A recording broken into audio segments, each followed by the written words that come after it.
Welcome to our channel. Today we how to configure toast notifications with accessible ARIA patterns, detailed guide step by step clearly. To configure toast notifications with accessible ARIA patterns, begin by understanding the purpose of toast notifications. They are brief messages that provide feedback on user actions in a web application.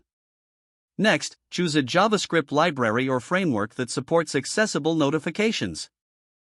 Ensure the library allows for customization to meet your design requirements. Begin by defining the HTML structure for the toast notification. Use a div element with an appropriate class for styling. Add an ARIA live attribute and set it to polite to announce messages without interrupting the user. Include an ARIA atomic attribute, also set to true, so screen readers read the entire notification. Next, create a method to dynamically generate the toast notification in your JavaScript code. This method should accept parameters for message content and notification duration. Within this method, insert the message text into the toast notification's div element. Set a timeout function to remove the notification after a specified duration. Include an event listener to allow the user to dismiss the notification manually. For accessibility, ensure the notification receives focus when it appears. This can be done using element.focus in your JavaScript code.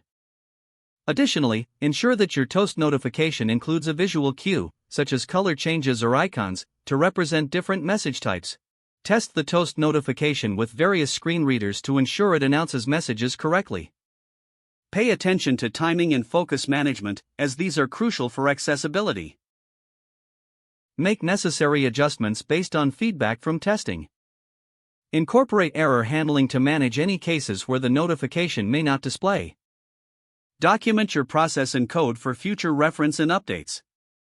By following these steps, you can create toast notifications that are both visually appealing and accessible to all users.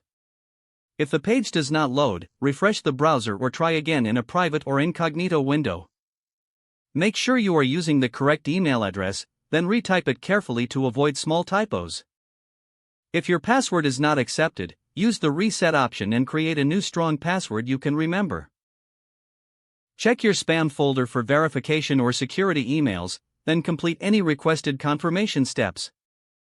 Enable two-factor authentication if available to improve account security and reduce unauthorized access risk.